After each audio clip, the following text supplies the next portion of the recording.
Hey everybody, how's it going? I'm Mike. Welcome back to the channel, or welcome to the channel if you're new here. So the Oscars have been announced just a couple weeks ago, I believe, and the Oscars are actually going to be this upcoming weekend. So, not this weekend, but the next weekend. So I figured now would be a better time than ever to just go ahead and give you my ranking of all of the Best Picture nominees for this year's Oscars, because I have now seen all 10 of these movies. So, what are the movies? If you don't know, we have Barbie, Oppenheimer, American Fiction, Poor Things, Killers of the Flower Moon, Anatomy of a Fall, Past Lives, Maestro, The Zone of Interest, and The Holdovers. I don't know if I got those mixed up or anything, but yeah, those should be all of those. I believe that's right. But if you yeah, let's just get into the ranking before I just keep rambling on here. So coming in at number 10 was a movie that I saw in theaters and I liked because I very much respected it for what it was going for, and that is The Zone of Interest. Now, this movie is very much a good movie. Very, very well made. Just not really my cup of tea. It's definitely a more serious film for sure with its topic, and I think what it's going for, its gimmick, and its story and its concept are all fantastic. Thing is, though, with this movie is that I don't think that it um, fully embraced by the movie. It just kind of feels like it's ran out of steam about halfway through and forgot what to do with this gimmick. And it kind of just like, it plays everything seriously enough. It's very much a film that works with what it's doing. It's just a little bit too long, and honestly, and it just doesn't work for me totally in the end. So yeah, I like it. I think there's some really good performances. It's just very, very long, drawn out, and it feels like the gimmick by the end of it has been way too overplayed and overused in the film.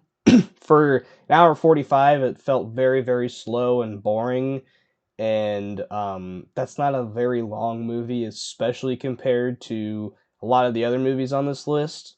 So, yeah, I mean, it was good. Never something that I would watch again. Ending was incredible, though. I will say, very, very good ending. But yeah, it was definitely not entirely my cup of tea. Amazing score, amazing sound design, obviously, and I'm sure it'll win best sound design unless Oppenheimer takes it, which I wouldn't be mad either. But yeah, incredible, incredible technical set, but not a particularly amazing story to me. It wasn't a movie that I learned about a whole like I learned a lot in the movie by the end of it. Very, very interesting concept, though, of just these horrible people or the Nazis just not giving a crap about what was going on around them with Auschwitz and these awful concentration camps. But yeah, it's one that'll sit with me for sure over time, and I think it could get better. But honestly, it's just not one that I ever would want to rewatch. And yeah, honestly, it just comes in at number 10 just because of those reasons. So, yeah. Coming in at number 9 for me is a little movie directed by Bradley Cooper called Maestro. And I know this film had a lot of work put into it. I believe, Bradley Cooper studied for like 6 years just to master the one scene of him conducting. And I really respect that. When word came out about that, that's really cool. I was looking forward to it for sure because I do love Bradley Cooper. I think even though I haven't seen his previous work, I think that he is a great dude. Seems like a great director. But the thing about this film is that it lost interest from me specifically about halfway through, like when this film like switches to color. It's a cool movie.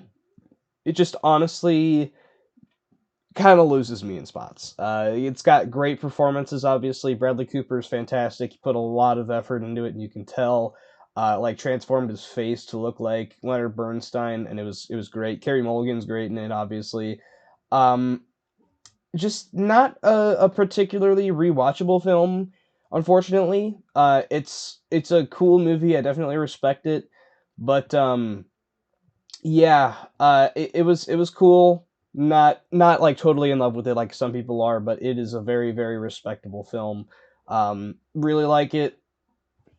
Yeah, pretty solid movie. Coming in eighth place, we have Past Lives. This film, a lot of people were really, really hyped up for me. My friend Tracy, of course, my friend Luke as well. Shout outs to them, obviously, they're great. This was their favorite film of 2023. And while it's definitely not anywhere close to my favorite film of 2023, I think it is a very, very great film in general. And honestly, it's a very well made film. Just not one that I'd ever want to rewatch, even though there is some things about it that could really, really help out on a rewatch. It's just not really a film that's targeted towards me.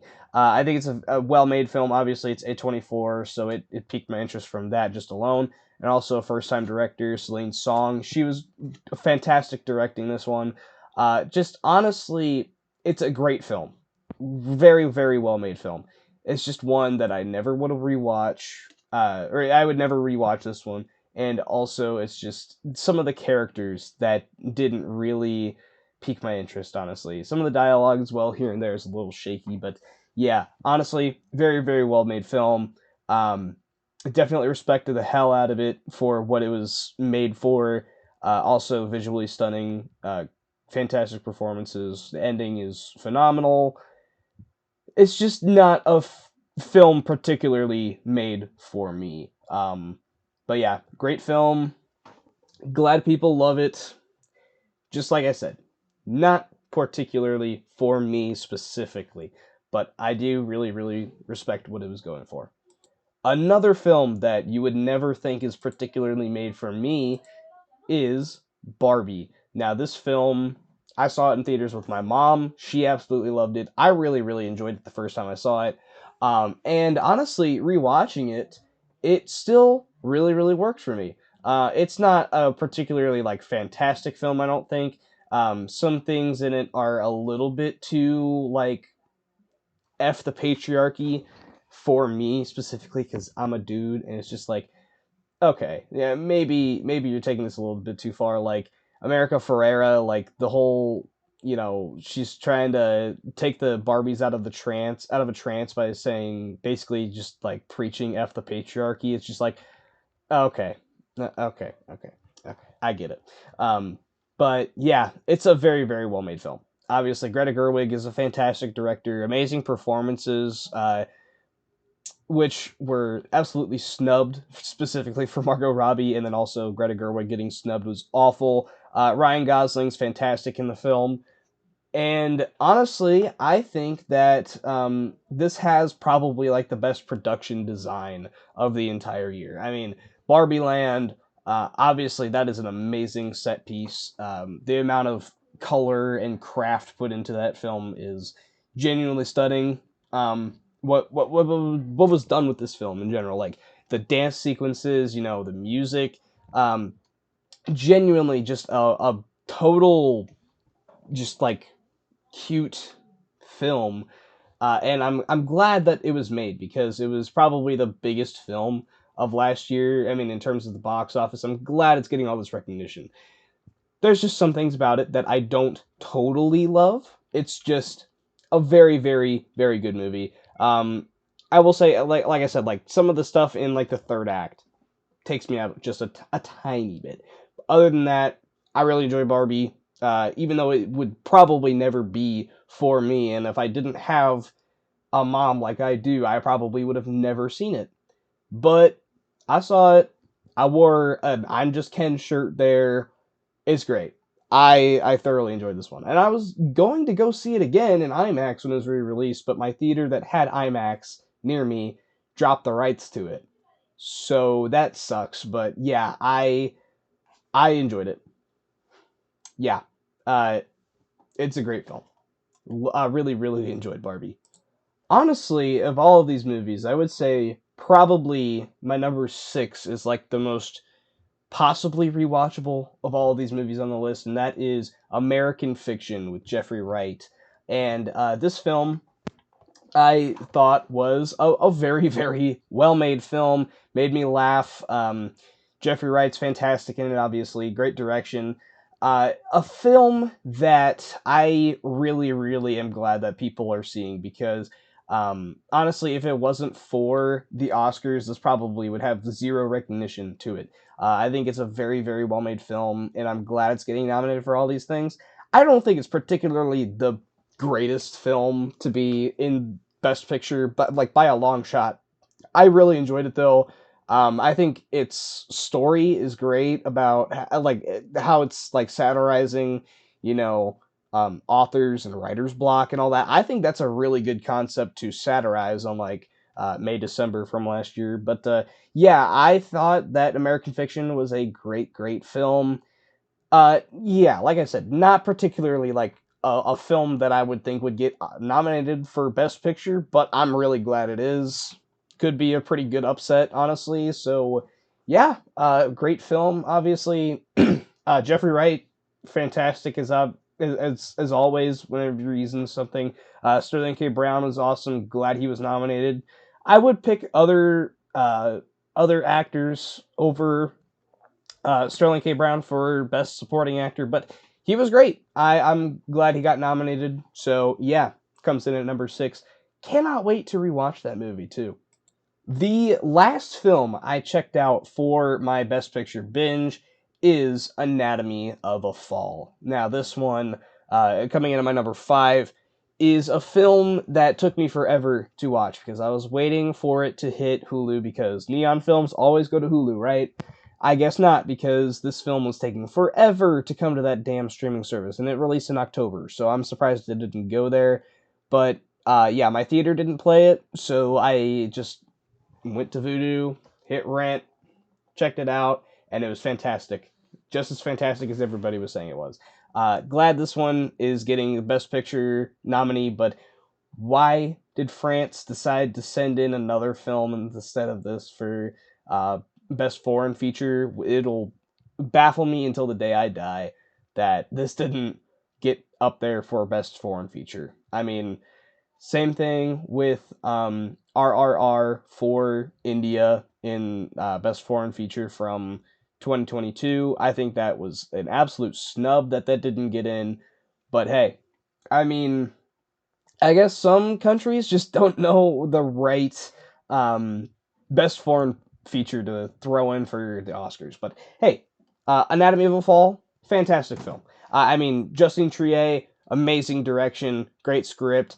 Um, Sandra Hüller, she was in two Best Picture nominated films this year. So this and Zone of Interest, obviously, and she was, I mean, all over the place, I guess, with foreign features. She was in a movie from France and Germany. So yeah, great movie, great story. Only thing I will complain about, I don't think that the ending is satisfying in any way because I get that they're trying to leave it to the viewer's imagination to who was behind this case and whatnot, but the point of a trial is to figure out a conclusion by the end.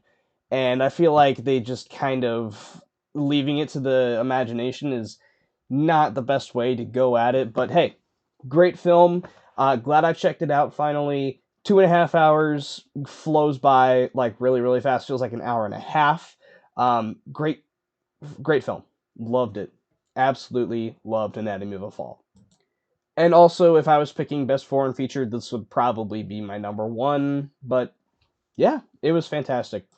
Coming in at number four is Martin Scorsese's Killers of the Flower Moon. I know this is a lot of people's like number one best picture film choice, and honestly, I completely get why, because this film is absolutely fantastic. Seeing it in theaters was a great experience. Obviously, Martin Scorsese's direction is amazing. Leo DiCaprio is fantastic. Robert De Niro is fantastic. But of course, the standout here is Lily Gladstone in this film as Molly Burkhart, and she is absolutely amazing for a breakout role like this to be nominated for so many awards is fantastic. And I mean, I really, really hope that she wins at the Oscar because she was just amazing in this film. And honestly, as like a big breakout role, I think it would be like amazing that she would have won for this. And yeah, she deserves it wholeheartedly. I feel like she deserves that win. But yeah, I mean, amazing production design, amazing cinematography. Martin Scorsese obviously knows how to direct a movie. Yeah, fantastic, fantastic film. I'm at a loss for words with this film because it's been a hot second since I've seen it, but it's amazing. It truly is a groundbreaking film. I feel like, and also it's just it really really warms my heart that it's getting so much Oscar buzz, and yeah, absolutely blown away that this movie's made it so far. Even though it's Marty Scorsese, seeing it in theaters is my first Martin Scorsese film in theaters. Great, great, great stuff here. So yeah, really glad it's getting nominated for Best Picture. Will it win? I don't think so, but I mean it's a great film, obviously. So yeah, number four. Number three for me is going to be Poor Things by Yorgos Lanthimos. Now, I will say, it's a very, very long film. Seeing it in theaters was pretty interesting, especially because it's a pretty graphic film in terms of like sexualization. But I mean, Emma Stone is fantastic. Yorgos' direction is wonderful as always. Yeah, absolutely loved, loved, loved this film. Mark Ruffalo's fantastic. Willem Dafoe, obviously, is great. Rami Youssef as well as Max was fantastic. I will say there's some parts in the movie where it's just a little bit too much, and honestly, I don't. I think that could have been like almost cut out entirely, even though it's a bit of an important bit in the film was the kind of spoiler alert. It's like a prostitution thing that Bella, the main character, gets stuck in, and honestly, that could have been cut out of the film for me. Honestly, it's just not not the best to me, but honestly, if that was just trimmed out a tiny bit, I will say, I think that this would be a 5 out of 5. This film is genuinely just amazing, and I'm so glad it's getting so much buzz too, because I think it deserves it. Yorgos is a fantastic director. I need to watch more from him because I've only seen one other movie from him, but yeah, loved Poor Things. It's in my top 10 of the year. So yeah, if that says how good these Best Picture nominees are, I don't know what else will. I mean, if that doesn't say, I don't know what else will. But yeah, you can probably imagine where my top two are in my top 10. So yeah, absolutely loved it. One of the best of the year for sure. Coming in at number two is probably going to win Best Picture. I mean, probably no doubt. This is like the head of all Best Picture winners right here. It is Oppenheimer from Christopher Nolan. I mean, if Chris Nolan gets that Best Director win, if Robert Downey Jr. gets the Best Supporting Actor win, if Killian gets the Best Actor win, I will not be mad. If this gets Best Picture too, I would not be mad at all. It's an easy top five of the year. It's a remarkable film. Truly one of the best made films of the century. I think it just is a absolutely stunning film, and it's just such a beautifully made film, and I'm so glad it's getting so much buzz. I absolutely respect what it was going for. Chris Nolan, for not having a whole lot of Best Picture or Oscar recognition in general. um I think that this is the film that should definitely get him up there, and I'm so glad it is. Absolutely fantastic film. Obviously, it's like easy one of the best of the year. Absolutely love this film. 3 hours goes by so fast. Such a stunning film, both sound design and visually. Um, Absolutely amazing film. So yeah, it comes in at my number two. Most likely to win though. It's not my particular pick, but hey, it's awesome. Absolutely love it. But coming in at number one, my favorite Best Picture film, Best Picture nominated film, is my number two of last year, and that is Alexander Payne's The Holdovers. Now, seeing this one in theaters was a great experience. I think, um, I saw it with my grandpa too, so it made it all the better for me. And also, just I mean, Paul Giamatti he's fantastic. Dominic Sessa, I'm pretty sure this is like his first performance ever. He was amazing in the film, and I really wish that he could have gotten Best Supporting Actor nomination. Divine Joy Randolph probably going to win the Best Supporting Actress, but yeah, she was fantastic. And the story as a whole, I think, is just genuinely just one of the most wholesome things I've ever seen in my whole life. Probably, arguably, my second favorite Christmas film of all time. It's not gonna beat Die Hard for me because it's in like my top five films of all time. But yeah, Holdovers is such an amazing film, and I'm so glad I got nominated for Best Picture because it is probably one of my favorite films of all time. Genuinely, just a fantastic film. And Alexander Payne, I thank you so much for making this film because it is such a heartwarming film. Absolutely love it. So it comes in at my number one. So thank you guys for watching this video. If you stuck around through this whole film, let me know, or through this whole video, let me know down in the comment section. What is your favorite Best Picture nominee, or how would you rank the Best Picture nominees from this year? And yeah, thank you guys for watching again, and stay tuned for more videos in the future. Sorry this took a little while to come out. I was stuck in my filming my physical media collection video realm, so yeah, that took a while to come out. But hey, thank you for watching, and stay tuned for more.